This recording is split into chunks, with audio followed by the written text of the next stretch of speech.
Dit is Sondag 6 September 2020 en jy is hartlik welkom by ons erediens. Kom ons sê nou saam die woorde van Psalm 16 vers 5. Here, U is ons lewe, U sorg vir ons, wat ons ontvang kom, alles van U af. Amen. Die Here groet jou vanoggend met sy seën. Genade en vrede vir jou, van hom wat is en wat was en wat kom, en van die 7 geeste voor sy troon, en van Jesus Christus, die geloofwaardige getuie, die eerste wat uit die dood opgestaan het, die heerser oor die konings van die aarde. Amen.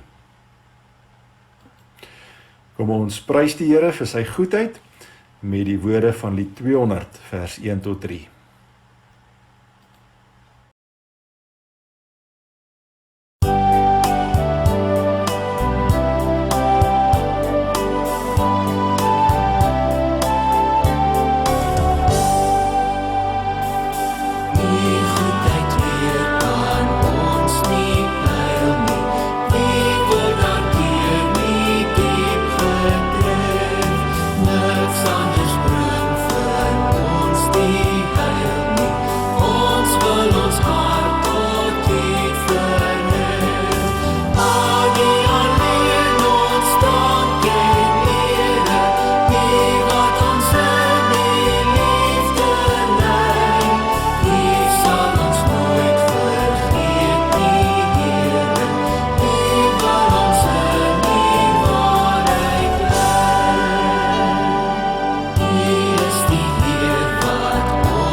Ons nooi jou nou om jou geloof saam met ons te bely, en ons gaan dit volgende doen met die woorde van die belydenis van die Synode van Nicea. Ons glo in een God, die almagtige Vader, die skepper van die hemel en die aarde, van alle sigbare en onsigbare dinge. En in een Here Jesus Christus, die enige gebore Seun van God, voor al die eeue uit die Vader gebore. Hy is God uit God, lig uit lig, ware God uit ware God. Gebore, nie gemaak nie, een in wese met die Vader, deur wie alles tot stand gekom het. Hy het ter wille van ons, mense, en ons saligheid uit die hemel neergedaal. En het deur die Heilige Gees uit die Maagd Maria vlees geword. Hy het mens geword. Onder Pontius Pilatus is hy vir ons gekruisig. Hy het gelei en is begrawe. Op die 3de dag het hy volgens die skrifte opgestaan en het na die hemel opgevaar. Hy sit aan die regterhand van die Vader. En hy sal met heerlikheid terugkom om die lewendes en die dooies te oordeel. Aan sy koningskap sal daar geen einde wees nie. Ons glo in die Heilige Gees wat Here is en lewend maak. Hy gaan van die Vader en die Seun uit, en hy word saam met die Vader en die Seun aanbid en verheerlik. Hy het deur die profete gespreek. Ons glo aan een heilige, algemene en apostoliese kerk. Ons bely een doop tot vergifnis van die sondes. Ons verwag die opstanding van die dooies en die lewe van die toekomstige bedeling. Amen. Kom ons gebruik nou die geleentheid om ons lewe te meet aan God se wet, soos wat hy dit gee vir ons in Deuteronomium 5. Ek is die Here jou God, wat jou uit Egipte, uit die plek van slawerny bevry het. Jy mag naas my geen ander gode hê nie. Jy mag nie vir jou 'n beeld of enige afbeelding maak van wat in die hemel daarbo, of op die aarde hieronder, of in die water onder die aarde is nie. Jy mag hulle nie vereer of dien nie, want ek die Here jou God eis onverdeelde trou aan my. Ek reken kinders die sondes van hulle vaders toe, selfs tot in die 3de en 4de geslag van die wat my haat. Maar ek betoon my liefde tot aan die 1000ste geslag van die wat my liefhet en my gebooie gehoorsaam. Jy mag die naam van die Here jou God nie misbruik nie, want die Here sal die een wat sy naam misbruik nie ongestraf laat bly nie. Jy moet die Sabbatdag so deurbring dat jy dit heilig hou, soos die Here jou God jou beveel het. 6 dae moet jy werk en alles doen wat jy moet, maar die 7de dag is die Sabbat van die Here jou God. Dan mag jy geen werk doen nie. Nie jy of jou seun of jou dogter, of die man of vrou wat vir jou werk, of jou bees of jou donkie, of enige dier van jou, of die vreemdeling by jou nie, sodat jou werksmense kan rus soos jy. Jy moet daaraan dink dat jy in Egipte 'n slaaf was, en dat die Here jou God jou deur sy groot krag en met magtige dade daaruit bevry het. Daarom het die Here jou God jou beveel om die Sabbatdag te onderhou. Eer jou vader en jou moeder, soos die Here jou God jou beveel het. Dan sal jy 'n lang lewe hê en sal dit goed gaan met jou in die land wat die Here jou God vir jou gee. Jy mag nie moord pleeg nie. Jy mag nie egbreek pleeg nie. Jy mag nie steel nie. Jy mag nie vals teen 'n ander getuig nie. Jy mag nie iemand anders se vrou begeer nie. Jy mag nie sy huis begeer nie. Ook nie sy grond, sy slaaf of slavin, sy bees of donkie of enigiets anders wat aan hom behoort nie. Die Here het by die berg al hierdie gebooie duidelik hoorbaar aan die hele gemeente gegee uit die vuur en die stikdonker wolk uit, en toe het hy stil gebly. Daarna het hy dit op 2 plat klippe geskryf en dit vir my gegee. En as ons nou so na die wet van die Here luister, dan is die vraag, en jy en ek, hoe lyk ons gehoorsaamheid? As ons dood eerlik is, dan moet ons erken dat ons almal skuldig staan, dat ons God se vergifnis nodig het en sy genade nodig het. Kom ons vra dit nou vir die Here met die woorde van Psalm 51.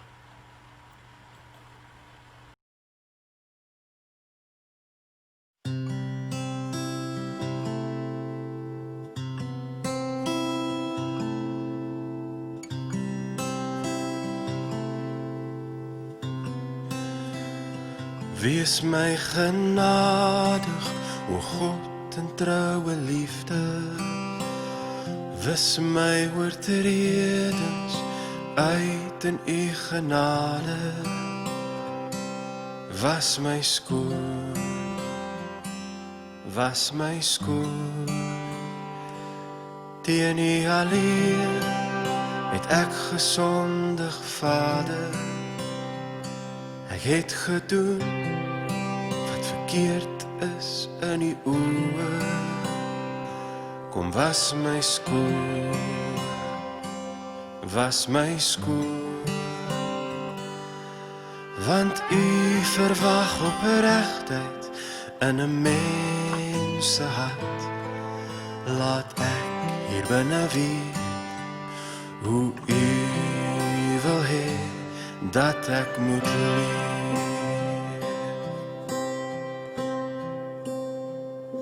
Neem my sonde weg, dat ek rein kan wees. Neem my sonde weg, dat ek rein kan wees. Was my witte, was my witte. sneeu.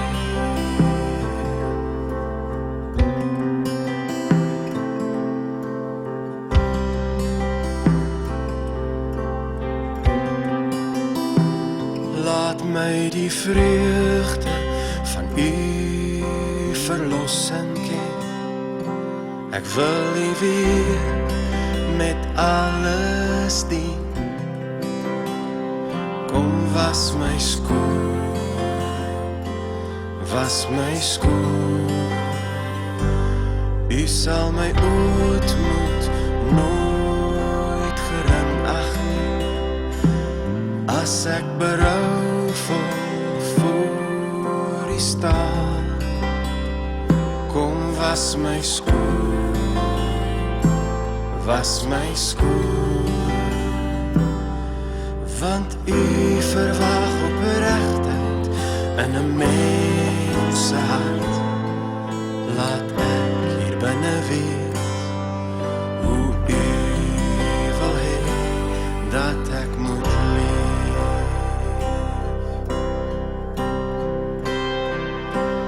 Neem my sonde weg, dat ek rein kan wees. Neem my sonde weg, dat ek rein kan wees. Was my voete, was my voete, as die sneeu.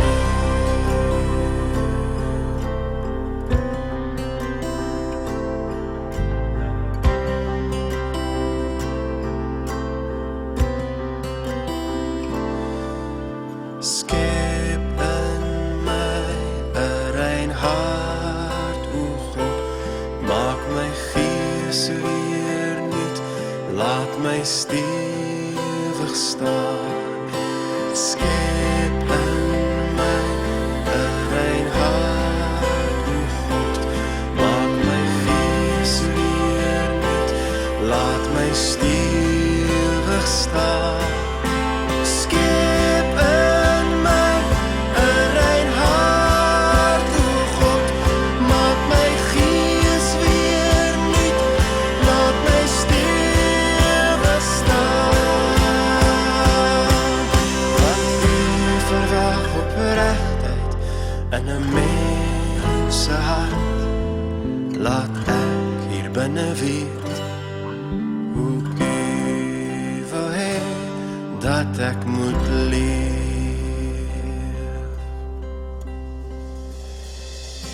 Neem my sonde weg, dat ek rein kan wees. Neem my sonde weg, dat ek rein kan wees. Was my voete, was my voete, was my voete,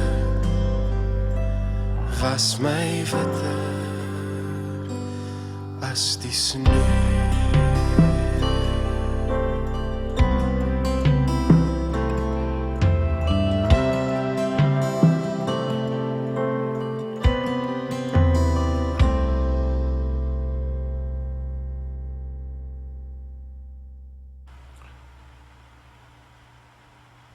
Kom ons praat met God in gebed. God, drie-enig, as u nie vanoggend in ons midde is nie, en u nie in die sentrum staan nie, en u nie self aan die woord kom nie, en u nie hier beleef word nie, dan baat dit ons niks. En daarom pleit ons dat al die ander dinge wat nou in ons gedagtes is, na die agtergrond toe sal skuif. En dat u voor sal kom staan.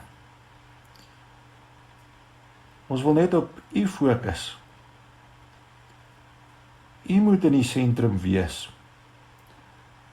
Hierdie erediens gaan alles net oor u en u eer. Want u is ons alles. Ons smag om u te beleef. Ag Here, maar ons het ook so pas ons sonde in u wet gesien. En daarom pleit ons, soos Dawid in Psalm 51, wees ons genadig, o God, in u troue liefde. Wis ons oortredings uit in u genade. Was ons skoon. Want teen u alleen het ons gesondig, Vader. En ons het gedoen wat verkeerd is in u oë. Vader, u weet van elke beproewing wat ons op die oomblik beleef. Ons bring dit alles voor u. Wees in besonder met ons bejaardes. En met almal wat hartseer is. Gaan ook met die wat depressief is en afvoel. Ons dink vanoggend veral aan ons landse plaasgemeenskap wat onder soveel plaasaanvalle en plaasmoorde deurloop. U weet ook van die wrede maniere waarop dit dikwels gebeur. Daarom smeek ons u, maak dit weer veilig op ons landse plase en oral waar ons mag beweeg. Ons pleit ook vir Eskom en vir elkeen wat daar werk. Ons smeek u dat daar weer betroubare kragvoorsiening in ons land sal kom. En dan het ons ook gehoor van soveel korrupsie in die laaste tyd in ons land op alle vlakke van regering. Ons vra u dat u alle korrupsie en misdaad sal uitroei in ons land en dat die skuldiges ook behoorlike gevolge sal dra. Gaan ook met elke besigheid wat finansiële skade gelei het en steeds finansiële skade ly as gevolg van die lockdown. Gee op u tyd weer herstel, asseblief Here. Help ook elke skool wat agter is met hulle akademiese jaar en wat onder baie moeilike omstandighede moet probeer inhaal. Bewaar ons kinders by die skole en laat hulle veilig leer. Ons bid ook vir elkeen met wie se gesondheid dit nie so goed gaan op hierdie oomblik nie. Gee beterskap as dit u wil is. Vader, ons is vol afwagting vir wat u nou vir ons gaan sê deur u woord. Maak ons elkeen helder en skerp en gefokus en praat asseblief nou self met ons deur u woord en gees. Amen. En vanoggend se woordverkondiging gaan dit oor die wet van die Here en besonder die 10de gebod. Kom ons sing nou daarvan in Skrifbybel 9:1, verse 1, 10 en 11.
Ons skrifgedeelte kom vanoggend uit Romeine 7 vers 7 tot 25. Wat is dan ons gevolgtrekking?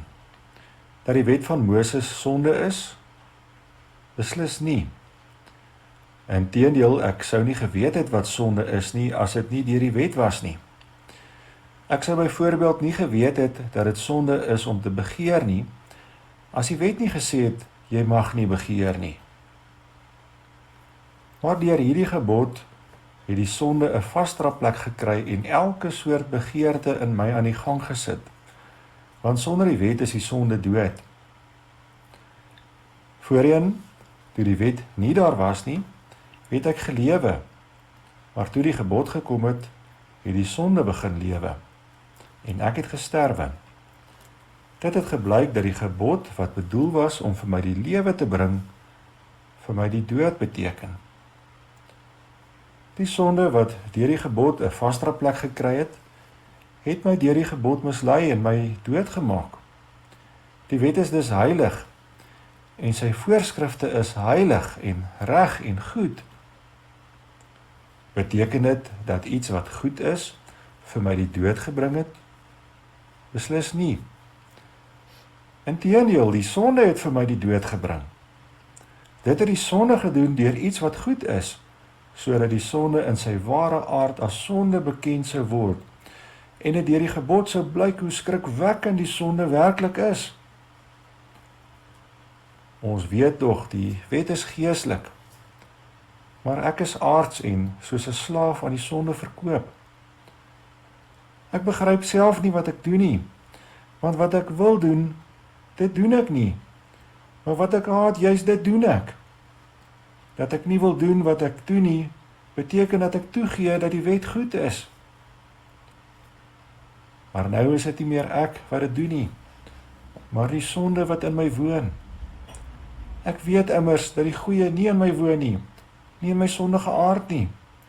Daar is by my wel die wil om die goeie te doen, maar ek doen dit nie.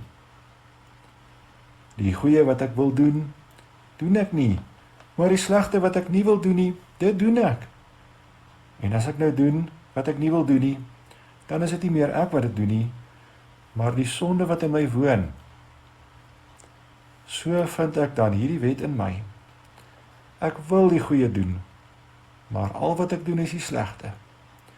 Diep in my wese vind ek vreugde in die wet van God, maar ek vind in my doen en late 'n ander wet, wat stryd voer teen die wet van my gees. Dit maak my 'n gevangene van die wet, van die sonde wat in my doen en late aan die werk is. Ek, elendige mens, wie sal my van hierdie doodsbestaan verlos?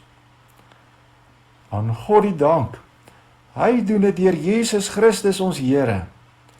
So is dit dus met my gesteld.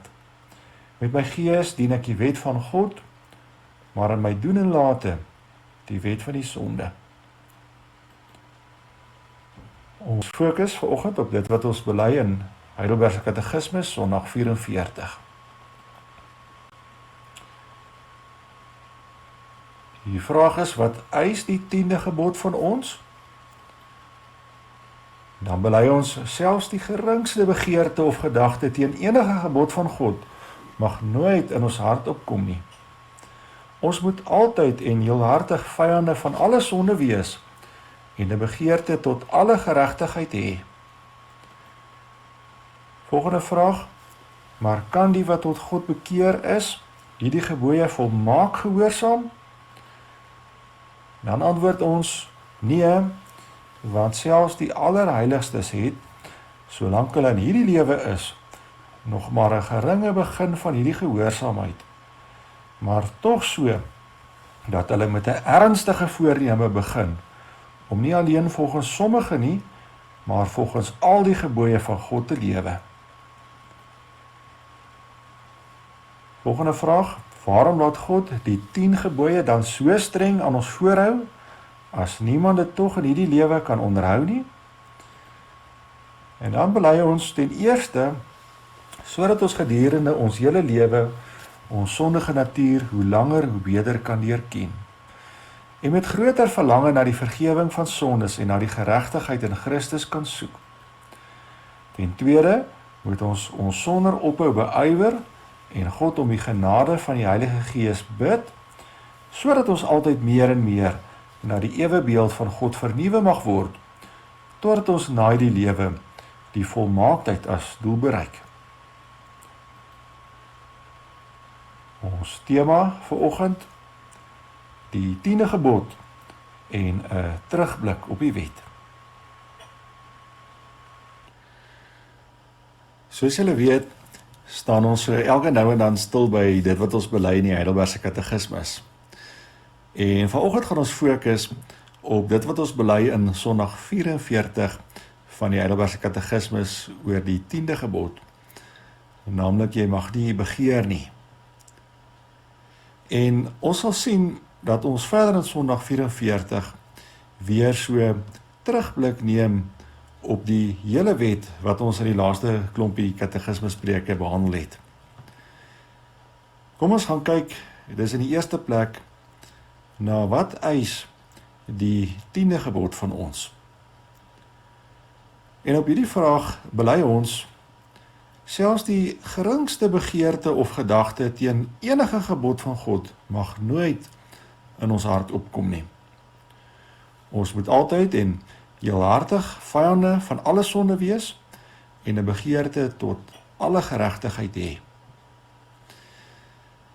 Die eerste saak wat uitstaan van die 10de gebod is dat God nie net uiterlike gehoorsaamheid eis nie, maar hy eis ook volkome gehoorsaamheid hier diep in ons harte. En daarom hoor ons in die antwoord van die katekismes 2 keer die woord begeerte en ook 2 keer die woord hart. Hoor weer wat ons bely. Selfs die geringste begeerte of gedagte teen enige gebod van God mag nooit in ons hart opkom nie. Ons moet altyd en heelhartig vyande van alle sonde wees en 'n begeerte tot alle geregtigheid hê. Jou hart en hartsbegeertes is dus vir God net so belangrik soos die fisiese uitlewing daarvan. Die tweede saak wat uitstaan van die 10de gebod is dat die ander 9 gebooie insluit. Want oortreding van die ander gebooie begin dikwels by begeertes. Steel of bedrog byvoorbeeld begin dikwels by die begeerte van jou naaste se goed. Egbreek weer begin dikwels by die begeerte van jou naaste se man of vrou. Moord begin baie keer by die begeerte om wraak te neem of wat ook al. Dis wat ons in Jakobus 1 vers 14 tot 15 leer. Daar staan maar 'n mens word verlei deur sy eie begeertes wat hom aanlok en saamsleep. Daarna as die begeertes bevrug geraak het, bring hy die sonde voort en as die sonde ryp geword het, loop dit uit op die dood. En daarom sê God met hierdie gebod dat daar nie eers die geringste begeerte of gedagte in ons harte moet opkom om teen enige gebod van God te oortree nie. Want dis by hierdie begeertes of gedagtes wat die oortreding begin. Die derde saak wat uitstaan in hierdie antwoord op wat God eis in die 10de gebod, is dat mens 2 tipes begeertes kry. Daar is die begeertes teen God se wet en sy wil, en dit is slegte begeertes, al is dit net hoe gering. God verbied sulke begeertes. Maar dan is daar ook begeertes om volgens God se wet en sy wil te lewe. Dit is goeie begeertes wat God juis by ons wil sien. So sien ons, soos met al die ander gebooie, het ons ook in die 10de gebod dit wat God verbied in terme van begeertes en ook dit wat hy positief vra in terme van begeertes. En nadat Sondag 44 van die katekismes die 10de gebod behandel het, kyk net so 'n bietjie terug na al die ander gebooie. En dit bring ons by die volgende vraag van die katekismus, naamlik, kan die wat tot God bekeer is, hierdie gebooie volmaak gehoorsaam? Die eerste wat ons mooi moet oplet is, oor wie gaan hierdie vraag? Die vraag is, maar kan die wat tot God bekeer is, hierdie gebooie volmaak gehoorsaam? Dit gaan dus hier oor mense wat wortelbekering ondergaan het. Wedergebore kinders van God, ware gelowiges. Die vraag is, kan hulle God se gebooie volmaak gehoorsaam?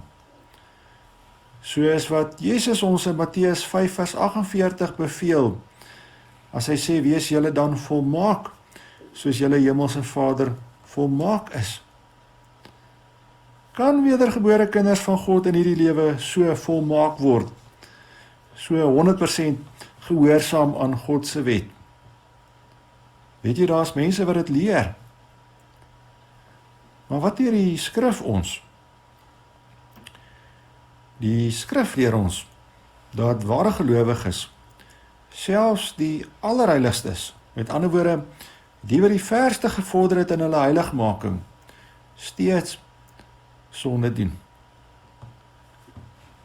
Daar is baie voorbeelde daarvan in die Bybel. In die Ou Testament kry ons byvoorbeeld Dawid, die man na God se hart, wat oorspel en moord gepleeg het en dit probeer toesmeer het. In die Nuwe Testament lees ons van Paulus, wat daardie wonderlike bekering gehad het op pad na Damaskus toe, en wat die groot sendeling na die heidene nasies toe geword het. Na sy bekering het hy basies sy hele lewe gewy aan Jesus se groot opdrag. Hy was selfs bereid om vir hierdie groot opdrag te sterf. Hy het amper 2/3 van die Nuwe Testament geskryf, natuurlik onder leiding van die Heilige Gees. Ons sou dink, Paulus is waarskynlik naby aan 'n allerheilige, byna volmaak. Maar wat belei hy self baie jare na sy bekering in hierdie brief aan die Romeine, wat ons saam gelees het, hier in Romeine 7 vers 19. Hy belei, die goeie wat ek wil doen, doen ek nie. Maar die slegte wat ek nie wil doen nie, dit doen ek. Ook, hy was dus in 'n daaglikse stryd teen die sonde gewikkel. En dikwels het hy gestruikel. En hy beskryf dit vir ons so treffend hier in Romeine 7. Verder leer Jakobus ons in Jakobus 3 vers 2, ons struikel almal in baie opsigte. Hy was dus nie volmaak nie. En Johannes, die geliefde disipel van Jesus, wat ons sou dink naby aan volmaak moet wees, hy skryf in 1 Johannes 1 vers 8, as ons beweer dat ons nie sonde het nie, bedrieg ons onsself en is die waarheid nie in ons nie. En in 1 Johannes 1 vers 10, as ons beweer dat ons nie gesondig het nie, maak ons hom tot leienaar en is sy woord nie in ons nie. Die punt wat jy moet sien is dat geen mens, maak nie saak hoe ver hulle gevorder het in hulle heiligmaking nie, en hierdie lewe al God se gebooie volmaak kan nakom nie. Wat kry jy wel by wedergebore kinders van God wat waarlik glo? Jy kry 'n hartsverandering en 'n begin. Ja, al struikel ons soms en val in sonde, is daar tog die ernstige voorneme om nie net aan sommige van God se gebooie gehoorsaam te wees nie, maar om aan al God se gebooie gehoorsaam te wees. Dis die hartsverandering wat ons sien. En ons begin inderdaad ook om aan al God se gebooie gehoorsaam te wees. Al is dit nog nie volmaak nie. En ook in hierdie opsig is 'n wedergebore kind van God se lewe dus totaal anders. Dis nooit weer dieselfde nie. Hoe mooi word hierdie hartsverandering beruim in Psalm 40. Net om u wil te doen, soos in u boek, die wonderskrif wat nooit vergaan, dit klaar van my geteken staan, dit wil ek Heer van ganser harte soek. Ons hoor ook hierdie hartsverandering en begin in Psalm 119 vers 10. Daar staan, ek wil aan u gehoorsaam wees met my hele hart. Laat my nie afwyk van u gebooie nie. En dis presies ook wat ons by Paulus sien in Romeine 7. Ons sien daar, die wet is nie vir hom 'n pyn en net 'n klomp moeds en moenies nie. Nee, in Romeine 7 vers 22 sê hy, diep in my wese vind ek vreugde in die wet van God. En oor praat hy van die goeie wat ek wil doen.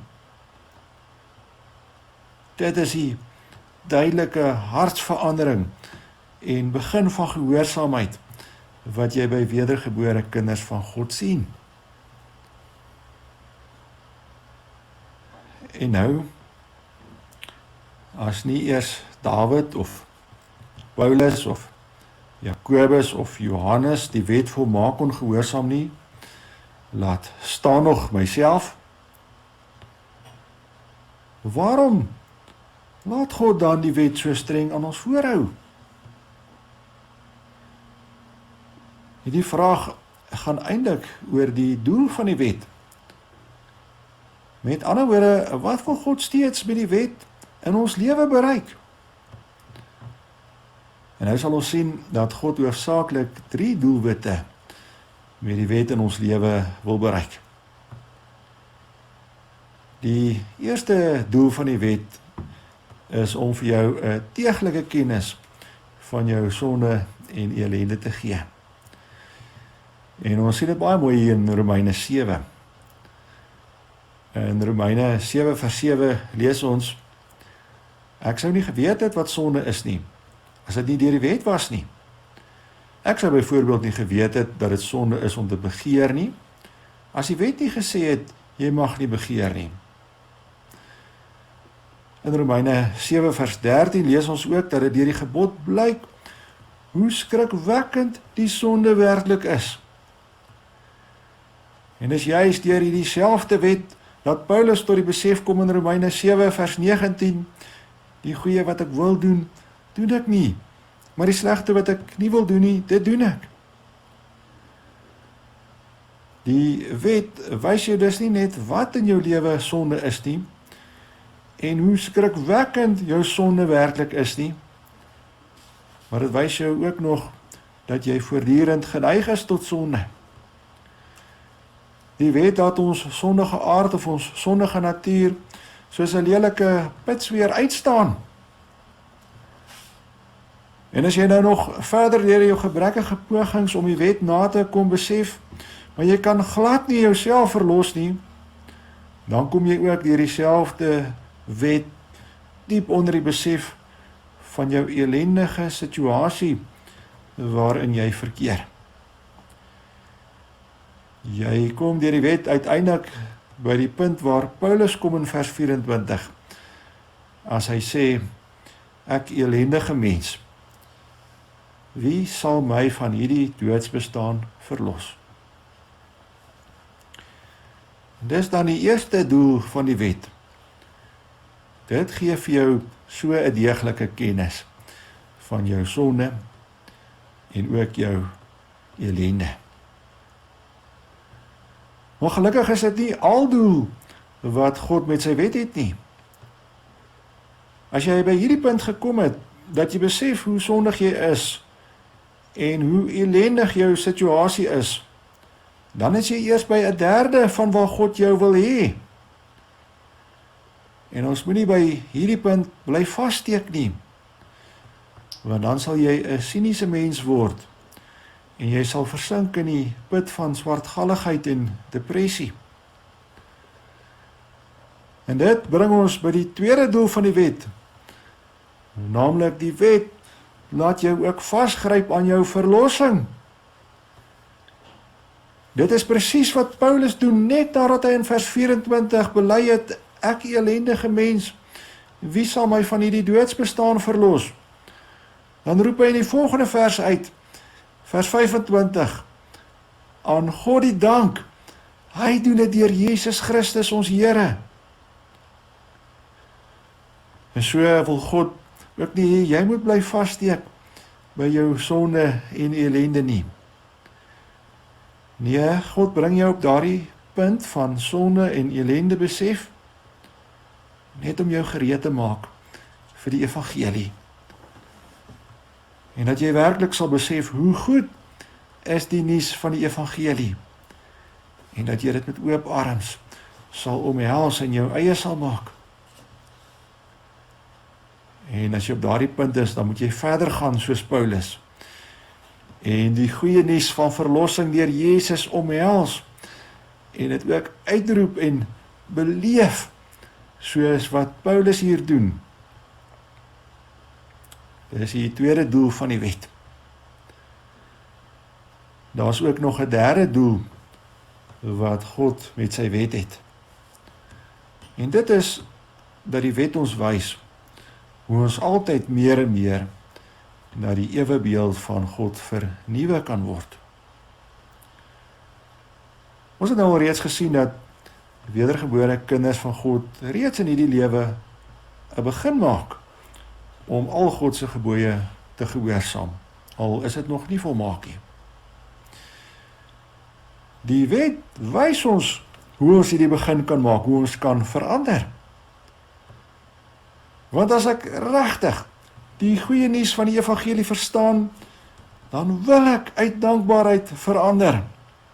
Dan wil ek al hoe meer soos 'n nuwe mens leef, wat na God se ewebeeld vernuwe word. En dan beywer ek my daarvoor. So, hoe kan ek dit regkry om al hoe meer te verander en God se beeld te vertoon? Ons lees in Romeine 12 vers 2. Julle moenie aan hierdie sondige wêreld gelyk word nie, maar laat God julle verander deur julle denke te vernuwe. Dan sal julle ook kan onderskei wat die wil van God is, wat vir hom goed en aanneemlik en volmaak is. God moet dus my manier van dink verander. En hy verander my manier van dink deur sy woord en deur sy gees in my te laat werk. En juist daarom moet ons die woord inneem en sonder ophou bid vir die genade van die Heilige Gees. Hoe gereeld bid jy vir die werking van die Heilige Gees in jou? En tot wanneer toe moet ek so vernuwe word na God se beeld en bly stry teen die sonde? Ons bely totdat ons na die lewe die volmaaktheid as doel bereik. Ons bly met ander woorde vir die res van ons lewe in hierdie stryd. Maar ons moet ook vorder in hierdie stryd en wedergebore kinders van God kan. Kom ons sluit af. Mag dit opnuut ons groot begeerte en opregte voorneme wees om al God se gebooie steeds meer na te kom en na sy beeld vernuwe te word. Want as ons regtig dankbaar oor ons verlossing is, dan wil ons steeds meer na God se beeld vernuwe word en ons kan ook vernuwe word. Amen. God het nou met ons gepraat oor ons begeertes en ook oor gehoorsaamheid aan sy wet.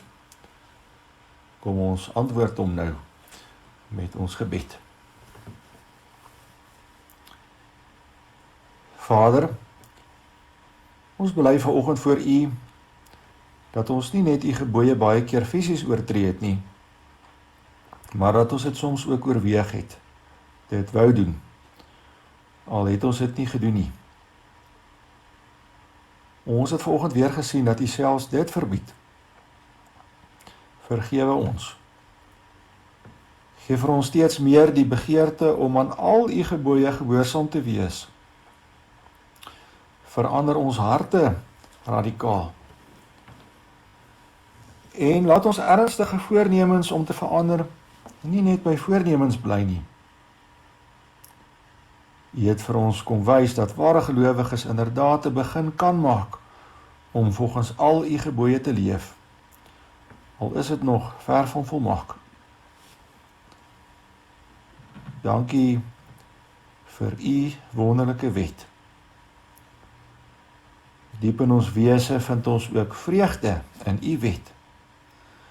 En dankie vir die doel wat U daarmee in ons lewens wil bereik. Dit laat ons opnuut net weer besef hoe groot ons verlossing is. En ons gryp opnuut daaraan vas. Vader, ons smeek U dat U ons sal vul met U Gees. En dat U deur U woord en U Gees steeds meer ons denke sal verander. Laat ons so al hoe meer U beeld vertoon.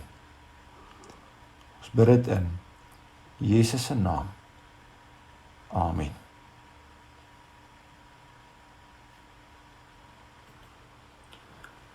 As jy regtig die groot voorneme en begeerte het om volgens God se wet en sy woord te leef, sing dit dan ook saam met ons in Psalm 40, verse 4 en 5.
God stuur jou na die lewe met sy seun. God se genade en vrede is en bly met julle almal. Amen. Ons het die volgende afkondigings. Ons dankoffer tydens die erediens is vir barmhartigheid en na die erediens vir die teologiese studentekas. Dan herinner ons ouderlinge en diakens aan ons Breë Kerkraad vergadering vanoggend om 10 uur in die kerksaal. Dan moedig ons jou steeds aan om ons fondsinsamelingsprojekte ondersteun en ook verander daarvan te laat weet. Dan kan jy vir die volgende persone voorbidding doen en ook omgee aan hulle bewys. Dan die Poppy Reimers beleef verskeie beproewings. Jan Dievenage sukkel ook met sy gesondheid. En dan het Daniel Ber ook vir 'n operasie gegaan. En ons bid om die herstel van die Here toe. En daarmee groet ons jou en ons wens vir jou baie geseënde week.